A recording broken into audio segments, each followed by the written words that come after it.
Wealth Building Wednesday. Wealth Building Wednesday. Oh, how are you all? We are like in the middle of the week. After I did my speaking event yesterday, I didn't realize that today was gonna be Wednesday. So, oh my God, tomorrow is Wednesday. I thought I was gonna be chilly most last night, but I wasn't because I wanted to make sure that I had some good information for you today. So, I hope you all had a wonderful and amazing Easter. Okay, Easter Sunday. My Sunday was really great, even though I didn't want to go anywhere, do anything. I'm so glad that I went on and went to our family function. It was really, really nice. Really, really nice. So, those who don't know, my name is LaKeisha LaGrande, also known as Madam Finance, because I love helping women to build wealth with confidence. So, yesterday was an amazing event. Queens be Queens.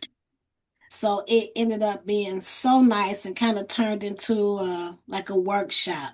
And so I was really excited about that. Really want to support that young lady. All right, so today, oh, excuse me, I need some water.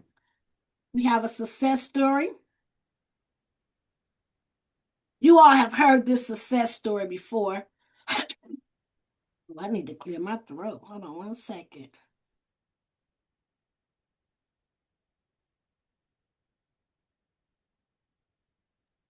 All right, I think I need my oregano oil.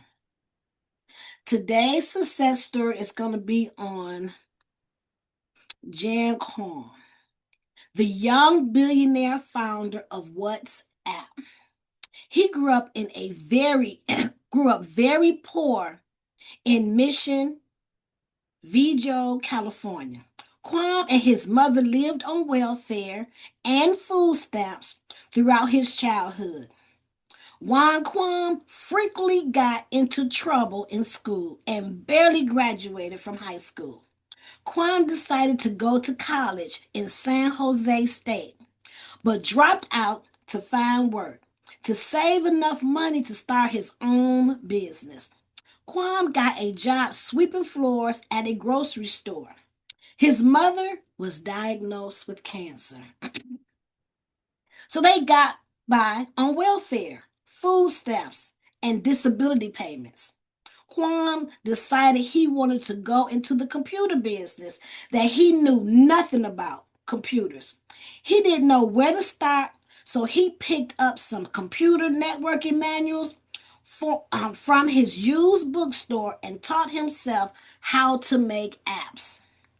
In 2009, he founded WhatsApp, a service that literally allows you to text around the world for absolutely free. In a short period of time, it had over 450 million subscribers and continued to grow, adding 1 million new subscribers per day. Facebook founder Mark Zuckerberg in 2014 purchased WhatsApp from Jan Kwan for $19 billion. Kwan told Michael Zuckerberg that he wanted to sign the $19 billion contract at a special place. That special place where John Kwan signed the $19 billion contract was the welfare office where he and his mother would pick up their food stamps. Wow. I like that story. Bring you back to your roots, call you to remembrance. And, these success stories after success stories, it just lets you know that there's no perspective of persons. Anybody can do it. You just have to stay in the game. Just stay in the game. And I decree, and declare that we are all success stories. In Jesus' name. In Jesus' name. WhatsApp. And we use WhatsApp all the time, okay? All the time, all the time. So I'm excited about today's lesson. So I'm gonna go ahead and get right into it. Did anybody have any questions or anything like that before we go into it? All right, here we go.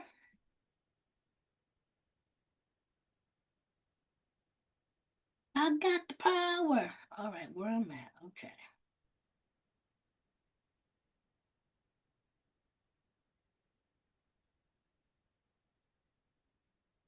Here we go, right here. Let's see.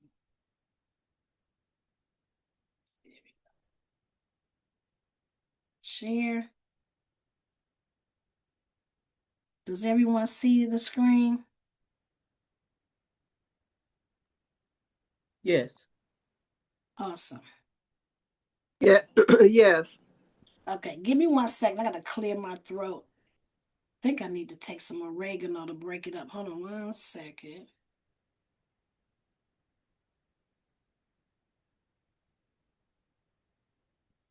Okay, we're gonna move that here. Girl, you look like you about to tear that board up on that picture. Yeah, that's Got my that serious look on favorite your face. game. Yes, that's my favorite game, chess. I love that picture, you know. That's strategic. That's that strategic, Keisha. Yes, intentional.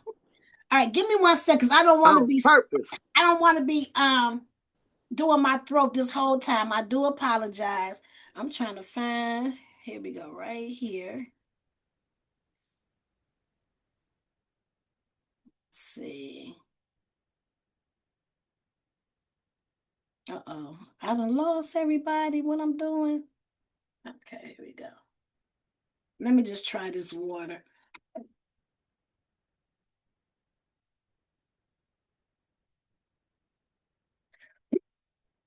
Okay, everyone, we're gonna go get right into it. So I do apologize. All right. So we're gonna kind of piggyback on what we talked about last week. Last week we were talking about the foundation. So today we're going to talk about stage one and more in depth. Stage one, we was talking about income protection, right? The foundation, every, everything else is built on.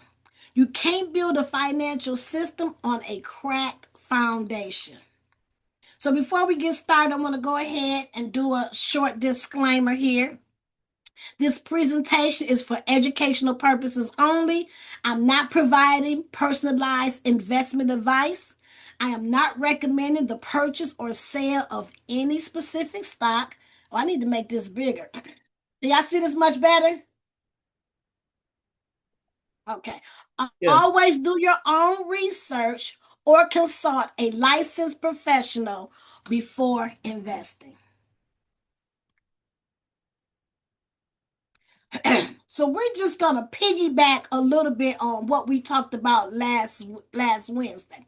We talked about the 5 stages of financial decision framework. So a lot of times, me speaking to a lot of different individuals, they're on all type of different stages, and they don't know what stage they're supposed to be on, and they're just doing things with no structure. And so this is a structure, the 5 stage financial decision framework. So I hit on it a little bit of each stage last Wednesday. So now I'm going to focus more in detail on stage one. Next week, which is the income protection. Next week, we're going to be on stage two, the emergency plus cash flow control. We're going to get more deep into that. The following week, stage three, the investment foundation. Stage four, the retirement income strategy. And then stage five, the legacy plus estate planning.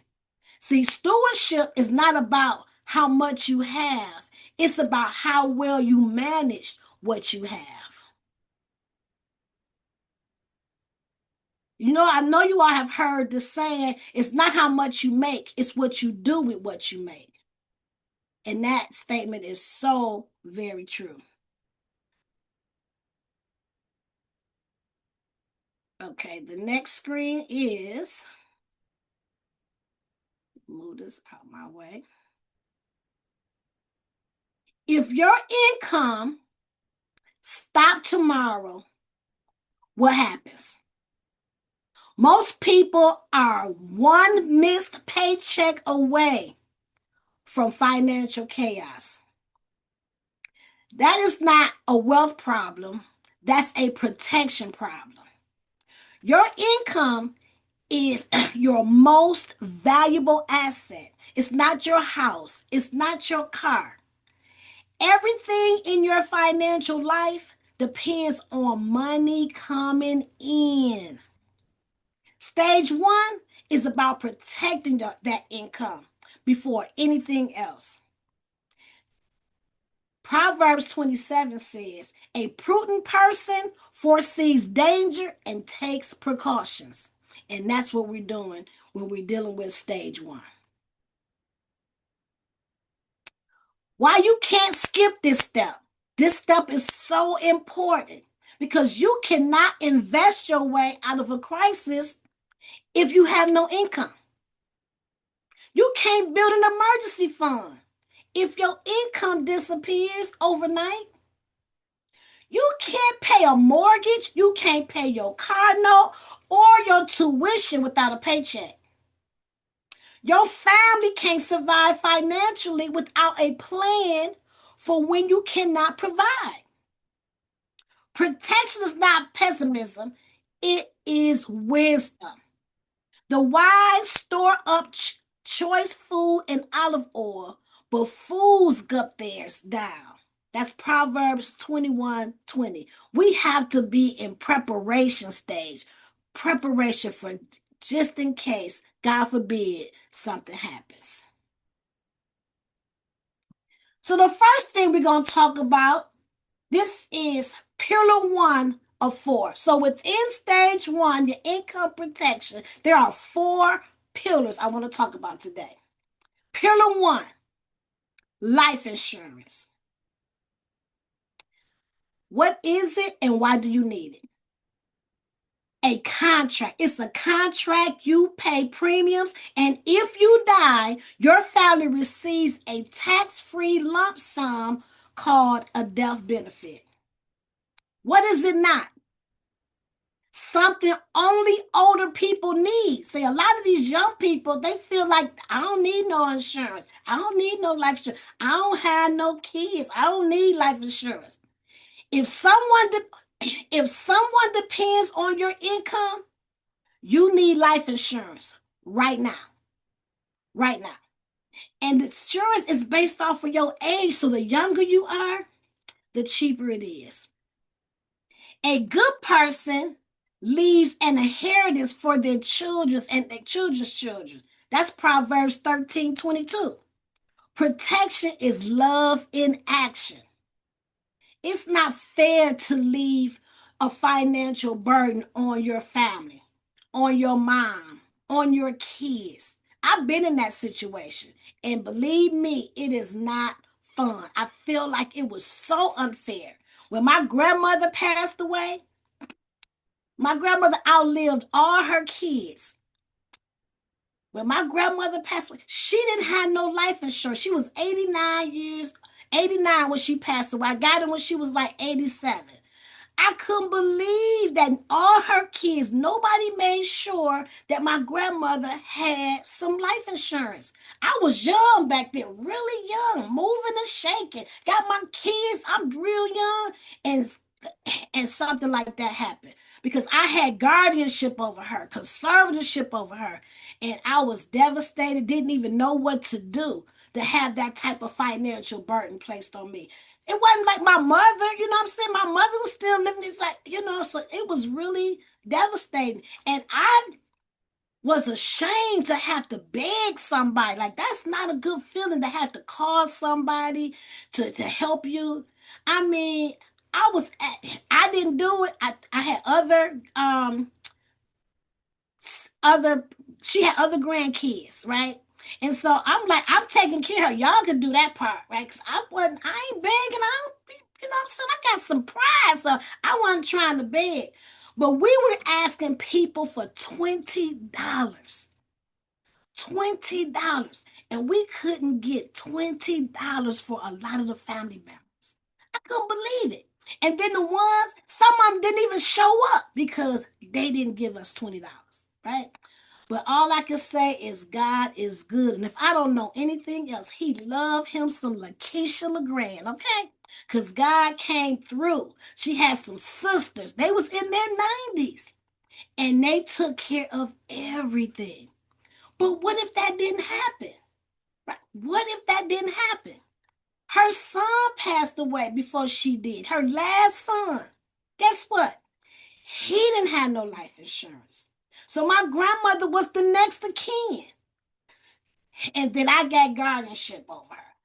I was like, oh my God, what am I gonna do? I'm young. That was just a little bit too much. But God came through again, right? His daughter ended up paying for his funeral. And she only saw her dad one time. One time. And she ended up being the person that was responsible for taking care of her dad. To me, I was just so thankful, and I really commend her truthfully, so that was luck, but that's not everybody's situation. That was a blessing from God, but that's not everybody's situation. It is not fair for you to leave that type of financial burden on anyone. So that's how it's very, very important. So life insurance, there's two main types of life insurance. You have your term life insurance, which is temporary and it's low cost. You have your permanent life insurance, which is your whole life insurance policy. Lifetime coverage, it builds cash value. But the key question is, if you die tonight, could your family pay the mortgage? Can they pay the bills and keep living their current lifestyle? I need you to really think about that. A good person leaves an inheritance for their children's children. That's Proverbs 13:22. Protection is love in action.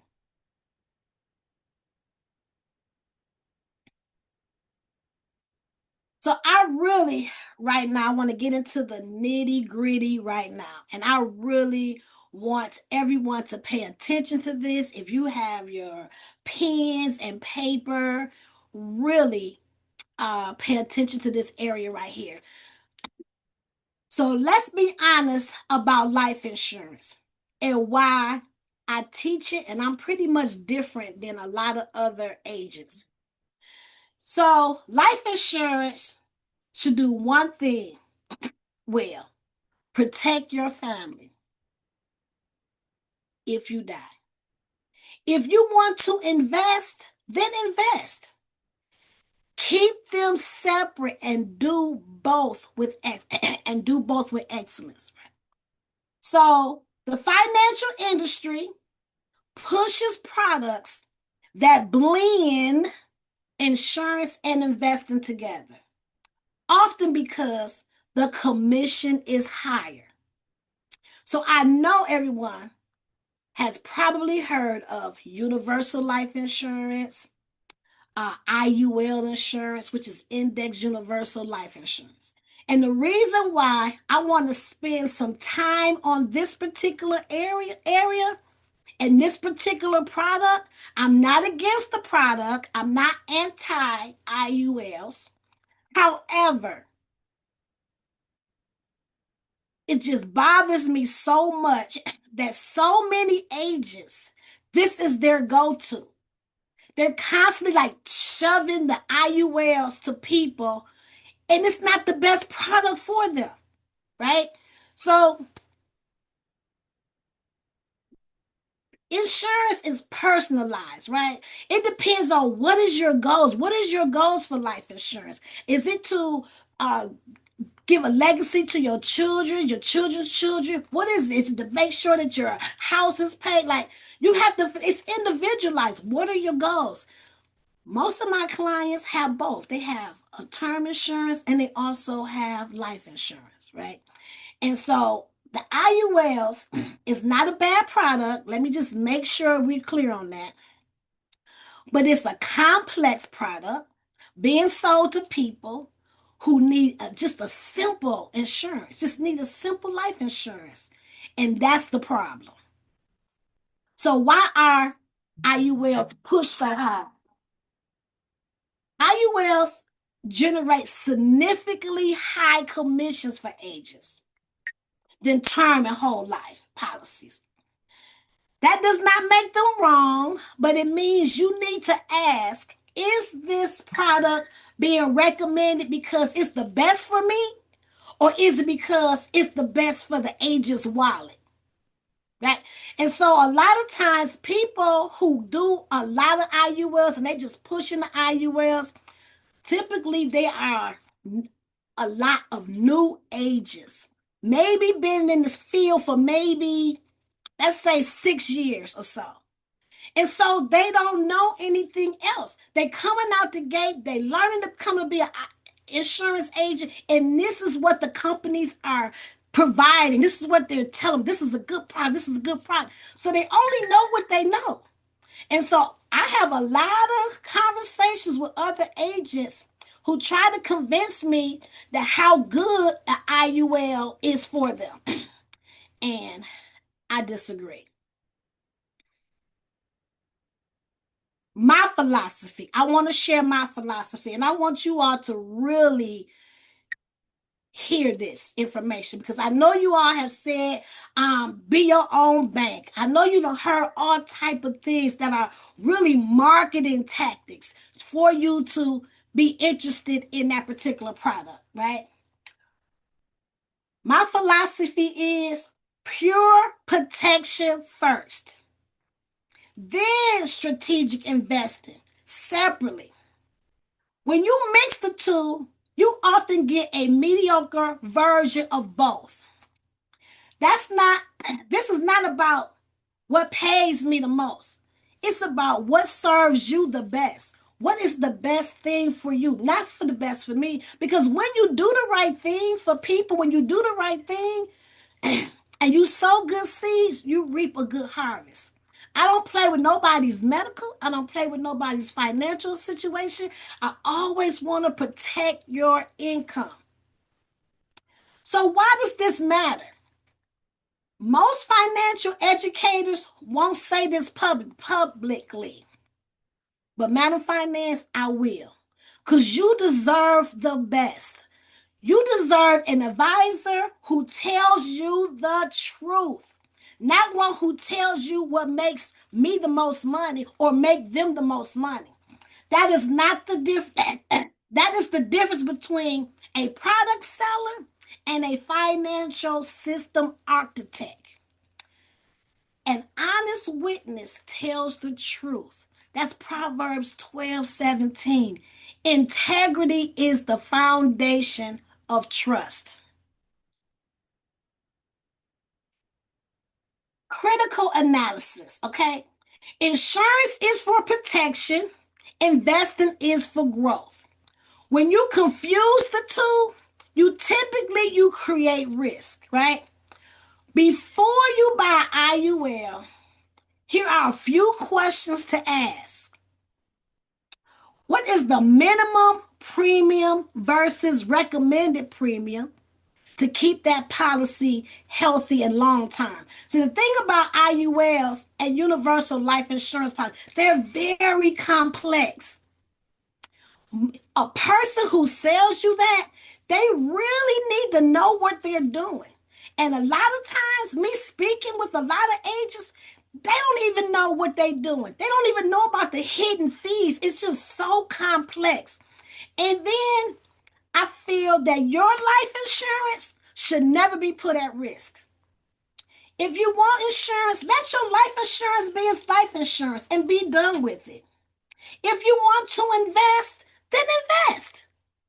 But I do not believe in combining both of them only under certain circumstances. And we will talk about that because while you're building your wealth on your wealth building journey, I'm pretty sure that someone is going to approach you about index universal life insurance. And I want you to be able to have an educated decision and know what you're getting into.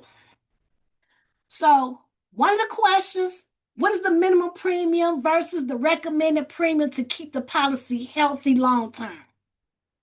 What happens if I only pay the minimum premium? What fees or charges are being deducted from my policy? At what point could this policy lapse? Why put your policy at risk if you don't have to? If anybody tell you that your insurance policy is never at risk, don't get it.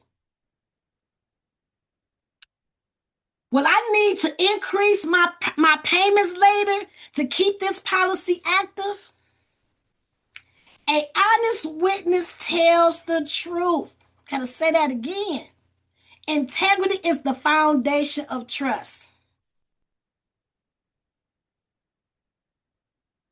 IULs can be very different depending on the company. So it's not the same, it's not universal across the board.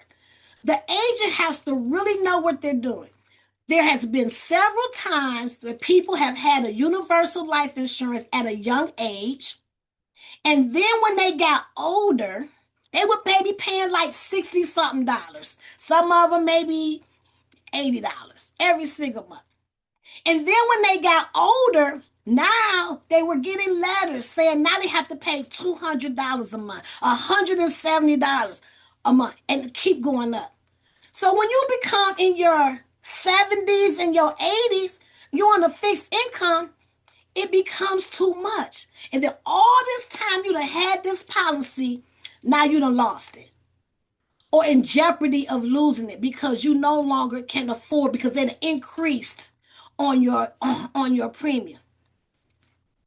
So IULs can be very different depending on the company. So know that. Most people think an IUL is an IUL, and it's not. Not all IULs are the same. It's different between the design, the cost, the performance potential. They vary from carrier from carrier. The final truth is IUL is not one product. It's a category with many variations, and those variations matter a lot. When is an IUL might make sense? And I have this conversation with people who gun-ho about the IUL, and I'm telling you the main reason why people push the IUL is because of the high commission that they get. You want to make sure you're getting something that's best for your situation. When the IUL might make sense, if you have already, y'all listen to this clearly because I want you to know and nobody just to talk you into anything.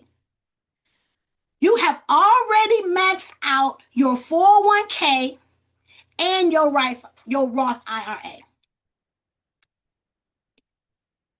You are a high income earner looking for additional tax advantages for growth, that you fully understand the policy structure and have worked with a fee-only advisor to design it properly. How do you even know? Because it's so complex. You have to ask all of these questions. How do you even know that that agent really know what they're doing? How do you really know? They show these beautiful illustrations, but they don't talk about them fees. The fees, the hidden cost that's within there. If you are committed to funding it constantly for 20 plus years, You understand the caps, the floors, the fees. If all of those are true, then the IUL conversation might be worth having. For everyone else, a term or a whole life insurance first. Index fund separately. Have your index fund separate, like a S&P 500. The simple believe anything, but the prudent gives thought to their steps. That's Proverbs 14:15. Ask questions. Understand what you are buying. If you don't understand it, don't buy it. Because half the time, a lot of them don't understand it themselves. They're just going, that's all that they know. And so they really, some of them really feel like they're doing their customers some good. But you got to know what you're doing. Instead of an index universal life policy, and I'm really staying on this for a minute because I really want you to understand IUL because you're on this journey and you need to know how to make some good choices and decisions for yourself and truly know what you're getting yourself into. Instead of an index universal life insurance, do this. Get your life insurance to protect. Get your index fund to grow. Let each tool do what it was designed to do and do it well.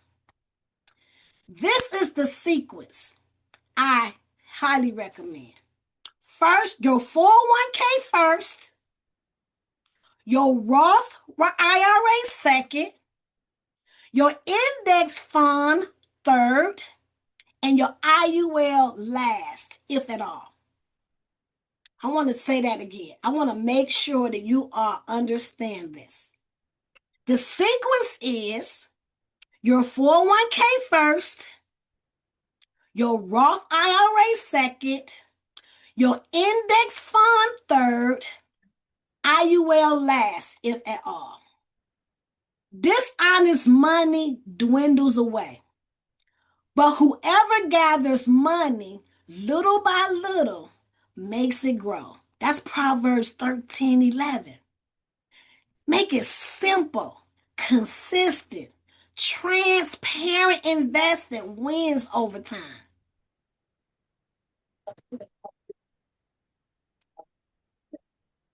I hope you all got a good understanding of the IUL. I just wanted to hit on some things for you to really think about. So now we're in pillar 2 of stage 1. It's your health insurance. Your health insurance is your financial firewall. Medical debt is the number one cause of bankruptcy in America. One hospital stay can cost 30,000 to 100,000 plus easily. Health insurance is income protection. It protects your savings and income from being wiped out with medical bills. Key terms to know and get familiar with is the premium, which is the monthly cost of your health insurance plan, your deductible, what you pay first before the insurance plan kicks in, copay, you share your share per visit, you pay a portion, and then the insurance company pays the rest. Your out-of-pocket maximum, that's key. The most you'll ever have to pay in a year. That's very important. You want to know what that is. If you are uninsured or underinsured, one diagnosis, one accident, one hospitalization, and your financial plan can be destroyed. A real example. We have James. James is 41. He skips health insurance to save $300 a month. He's like, I ain't paying that $300. He has a heart attack. His hospital bill is $87,000. His emergency fund was only $4,200. His financial plan gone. That $300 a month he saved cost him everything he built because he didn't want to pay. It's better to have it and don't need it than to need it and don't have it. Do you not know that your body is a temple? That's Corinthians 1, 6-19. So protecting your health is stewardship. We have to take care of our health.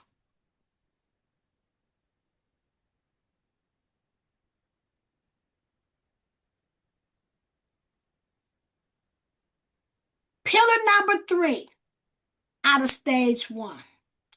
Disability insurance. Disability insurance, the coverage nobody really talks about, and it's really, really keen and very, very important. You insure your car, you insure your home, but do you insure your ability to earn? What it is, it pays a percentage of your income, typically 60 to 70% if you become unable to work or you get ill. This is the stat that nobody tells you. 1 in 4 workers will experience a disability before retirement age. Got short-term disability. It covers 3 to 6 months of your income loss. Long-term disability can cover years, even until retirement age. Who needs disability insurance the most? Self-employed people. You got your own business. Single income households, and you got children and taking care of grandchildren. Anyone whose family depends entirely on your paycheck needs disability insurance. Here's another example. Denise, 38 years of age. She's a nurse, sole provider for 3 kids. She breaks her back in a car accident. She can't work for 8 months. She has no disability insurance. In 8 months, she loses $36,000 in income. Her savings lasted only 3 months. By month 5, she was behind in everything. Disability insurance would have paid her $2,800 a month during her recovery. So we have to think about those things. What if something happens, God forbid, and you're not able to work? We have to think about that. I slipped and fell in my bedroom. I tripped over my vibration plate and my weights and hurt my ankle. Now, what if that had me down? That's something to really think about. This is 2026, and we just have to put that list down of things that we're going to accomplish this year, and you can do it. You put your mind to it, you can do anything. God has given Put us your everything mind to we need. it, you can do it. We could do it.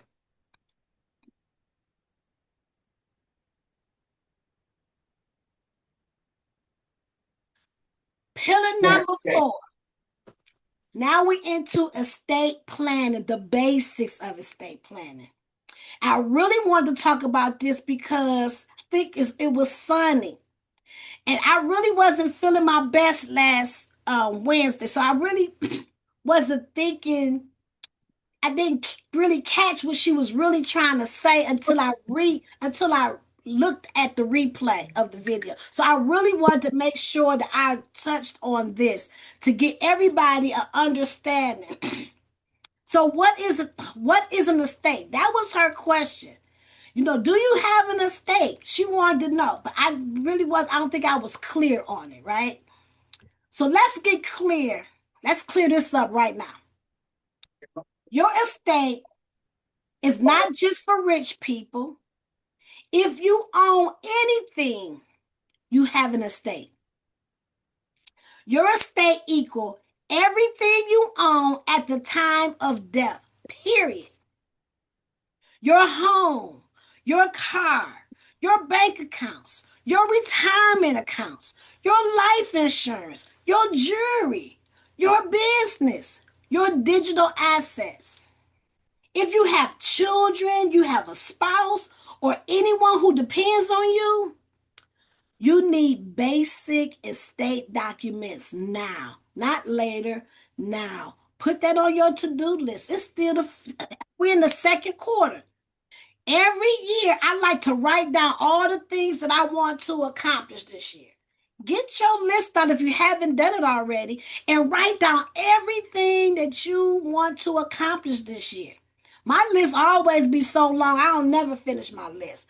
But by the time I finish, I done covered practically over half of what was on that list and adding stuff that I didn't even think about. Write the vision down, make it plain. What counts as your estate? Your house, your car, your savings, your checking, your 401k, your IRA, your life insurance payouts, your jewelry, business ownership, digital accounts, personal property. What do people think estate means? Some of them think it's a mansion, millions, old money, rich families. This is wrong. Your 8,000 savings account is part of your estate. So a good person leaves an inheritance for their children's children. That's Proverbs 13:22. You do not have to be rich to leave something behind.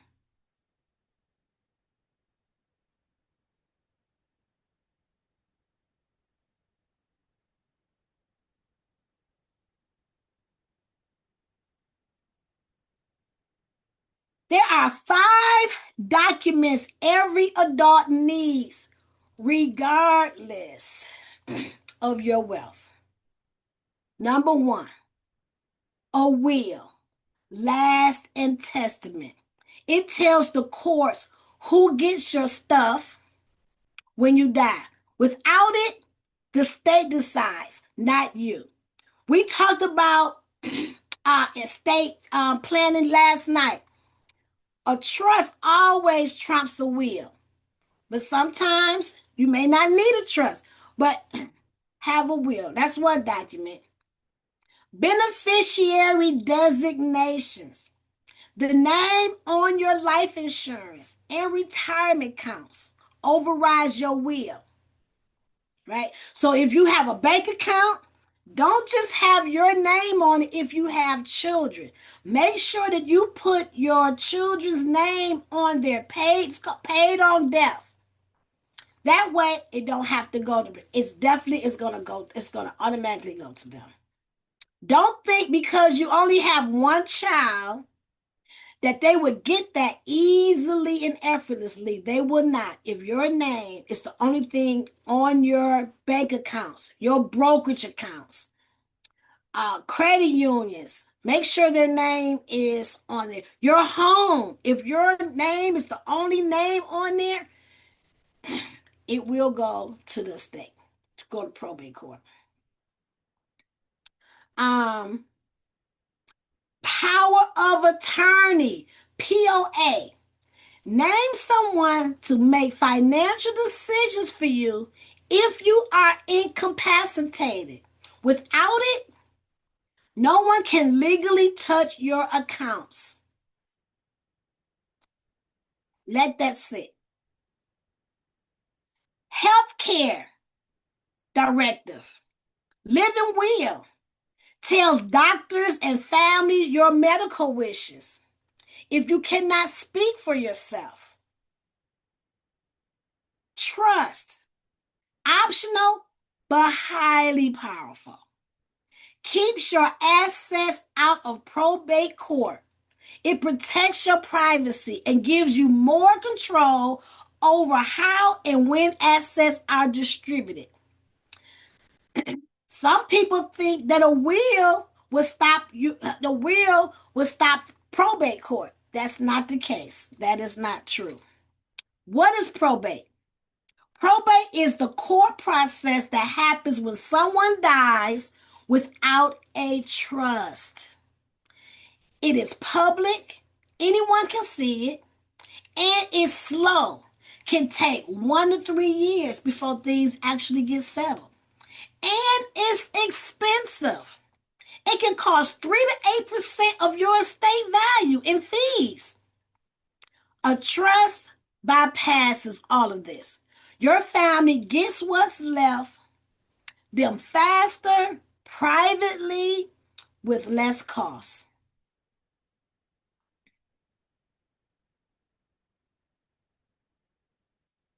What happens when there's no estate plan? Hmm. The most loving thing you can do for your family is to make sure they never have to fight over what you left or search for what you have. Example, the Williams family.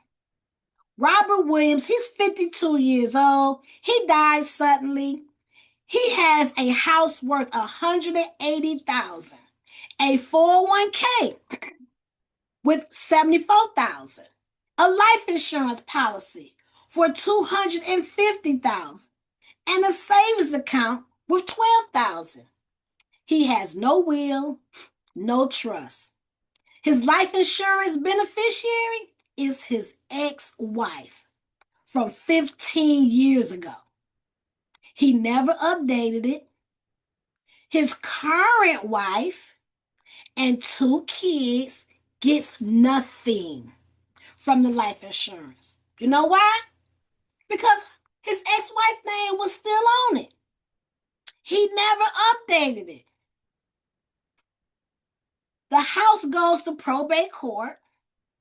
It takes 18 months. Legal fees ate up $14,000. His kids are adults by the time it's resolved.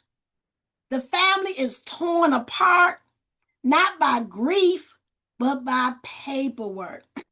Can you imagine how the current wife felt?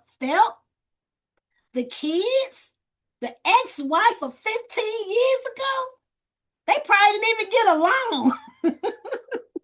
They probably didn't get along. I mean, that's devastating.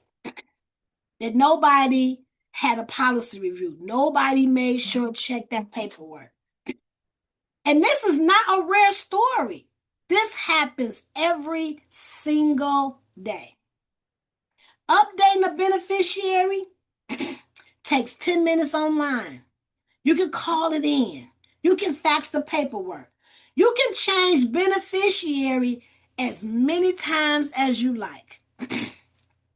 A basic will cost $200 to $500 with an attorney, the last time I checked. LegalZoom starts at $89. Now, you have a lot of controversy saying don't do no wills or no paperwork online. Don't use that paperwork. Go to a lawyer and have it done.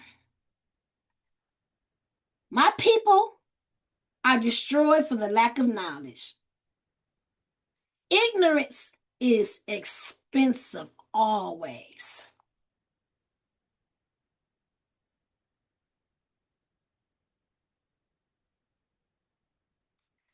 The biggest stage one mistake people make is I'm young. I don't need life insurance yet. Wrong. The younger and healthier you are, it is, lock in that rate now. That's the best time. Some people wait till they get older or they get sick and then they want to get life insurance, an expensive life insurance policy. I have life insurance through my job. You hear that all the time. You should always have a life insurance policy outside of your job. Because one day your job may not be there. You might lose your job. You might decide to go to another location. And sometimes the got to make sure if that policy is going to be able to be transferable and go with you. A lot of times it's not. So group life insurance ends the day that you leave your job. Usually only, and it takes usually only 1 to 2 times of your salary. Typically, they term. A lot of it is term insurance, but you do have the option to buy whole life from your job as well. Not nearly enough, just 1 or 2 times of your salary. I'll update my beneficiary later. Later becomes never, and your ex-spouse has deceased has deceased parents on it, or wrong person gets your money. Estate planning is too expensive. Probate court is more expensive. And your family pays it, not you. I don't have enough to that I need a will. If you have children, you need a will. Period. A will names a guardian for your a will names a guardian for your kids. Without one, a judge does it. Pride goes before destruction. That's Proverbs 16:18. Don't let procrastination cost your family everything.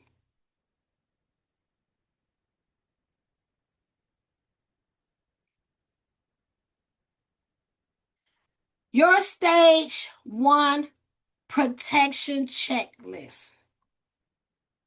This is important. Where do you stand right now? Life insurance. Do you have it? Is the amount enough? The rule of thumb is 10 to 12 times your annual income. Your health insurance. Are you covered? Do you know your deductible, your out of pocket max? Your disability insurance. If you could not work for 6 months, what would happen? A will. Do you have one? Is it current? Beneficiaries. Are they up to date on all your accounts and all your policies? Power of attorney. Who can make decisions if you cannot? Healthcare directive. Does your family know your medical wishes? I would say drop a number in the chat. How many of these 7 do you have checked off right now? I can't see the chat. But this is a checklist for you to be able to, while you in stage one, the foundation. Am I good here? Am I good here?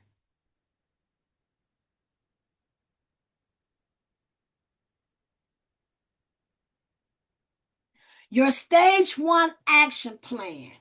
Do these this week. So I love to make sure that you can walk away with something to do, an action plan. I don't like to just talk and then you don't have something that you can start working on. So you got your checklist. Go through your checklist. Now your stage one action plan. Do these this week. This week, check every account and policy. Confirm your beneficiaries are correct. This does not cost you any money. This week, find out how much life insurance you do have at work if you're working and whether it's enough. This month, get a life insurance quote. I can help you with that.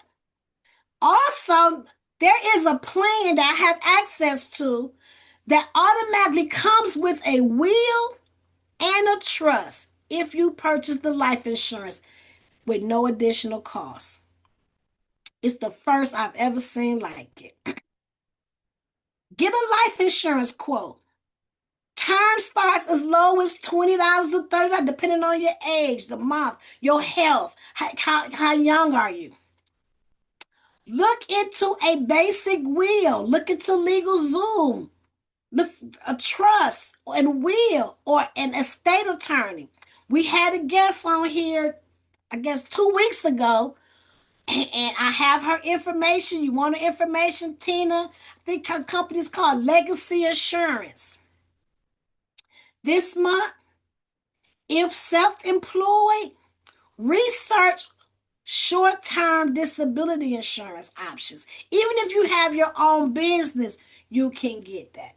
I can help you with that as well through a company called Illinois Mutual. Do not merely listen to the word. Do what it says. James 1:22. Information without action is just entertainment.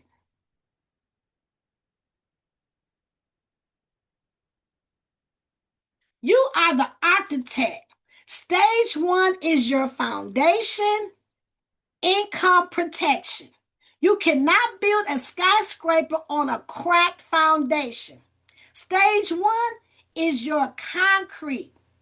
Lay it right, and everything else you build will stand. Next week, we're going to talk about stage two, the emergency fund and the cash flow control. I think y'all really going to like that.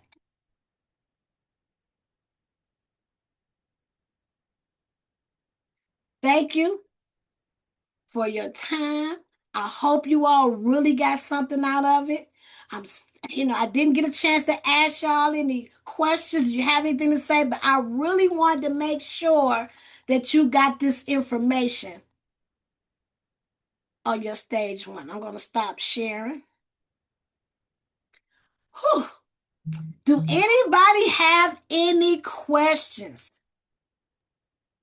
This is LaKeisha, Sandra. How are you Yes, today? I'm doing good, love. How are you, blessed woman of God? Blessed. I just want to know, are you still on us getting REITs, the RITS, the REITS? You still on that? Yes. Like, so you have a lot of information. Everybody is on different stages, different levels. People don't know what to invest in. Some people are doing things that they should basically do something before they even start investing. So this is just to give you a foundation. Where am I at? What do I need to do for my wealth building financial journey? So if you want to do REITs, that's why I gave you the information. It's really good for beginners as well as ETFs. So you have to decide. I feel like you always should include God in your decision. God, what should I do next? What's my next best move for you and what you're building and what you're doing? So I'm just giving you the different stages that you can look at. Some people, if that's what you want to do, just go ahead and do it. Do what makes you happy. Do what makes you feel good. Like, I'm big on that. Being happy and feeling good. So, are there Thank any you. takeaways today? Thank Hey, LaKeisha, woman are of God. you? Hey, Thank blessed you. woman of God. Thank you. Thank you. Thank you. I have this was just awesome and amazing. Thank you, Sandra, for reminding me and sending it back. I had one question. I had an insurance policy on my sister, and I had it all paid up, and she died like 3 months, and I had no idea that it wasn't covered. I just thought that they told me that it was covered if she died, and she died, and I had like 3 months of that 2 year period, and they wouldn't even pay the insurance out, and I was so disappointed.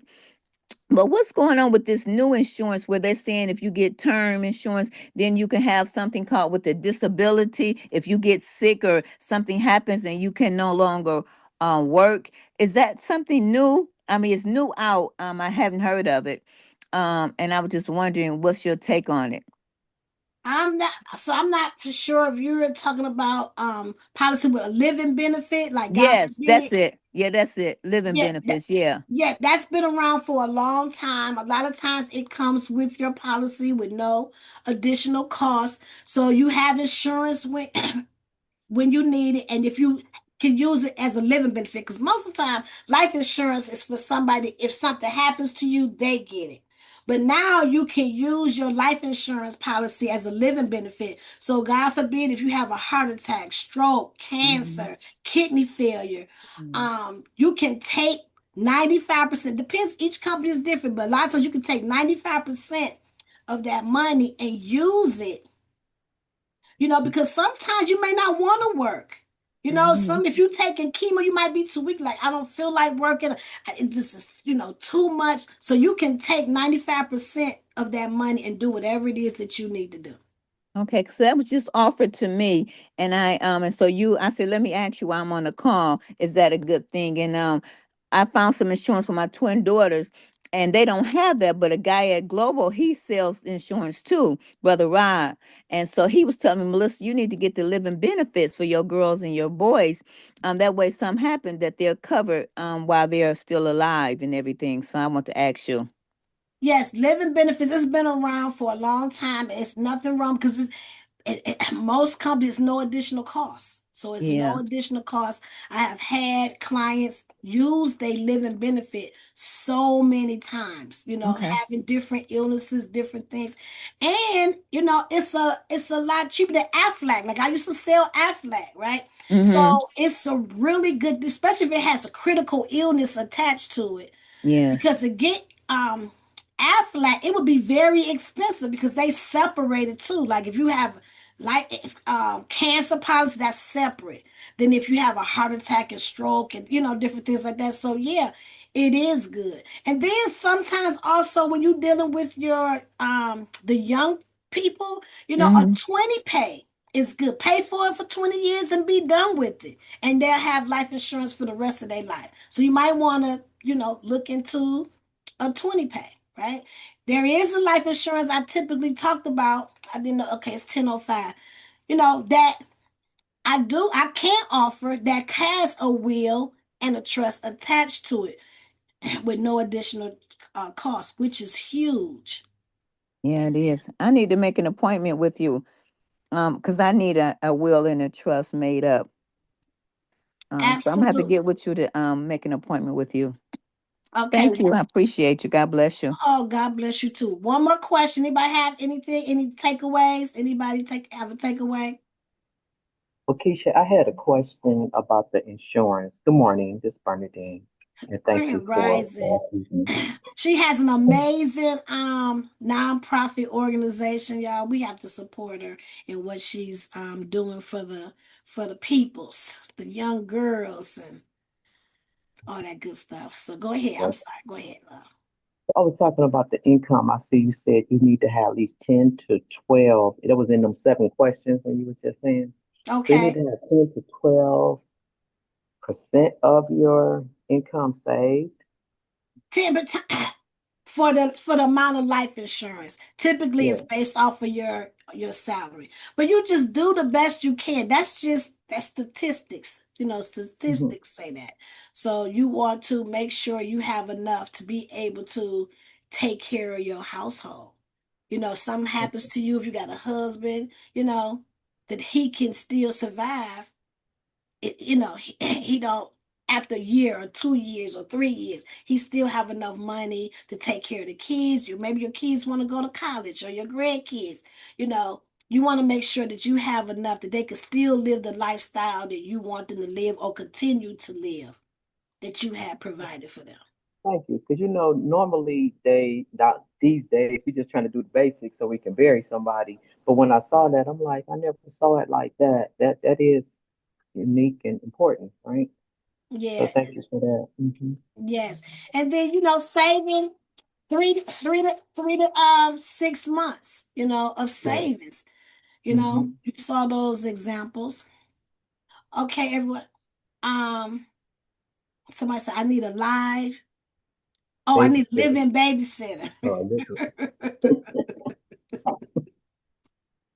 Yeah, so I just want to say thank you all for so much for showing up for yourself. I hope this information was very helpful. I hope you really got a good idea. If you get approached with the IUL, you know, you can, be familiar with that and just be cautious, right? I'm not against them. They have their place, but most of the time, there's so many other investment opportunities you can have. Don't let your life insurance be your life insurance. You should never put that at risk.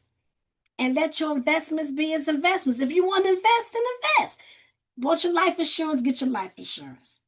All right, so I would like for us to give ourselves a hug because we as women, we always blessing and loving on everybody else, and sometimes we forget to give ourselves some love and grace.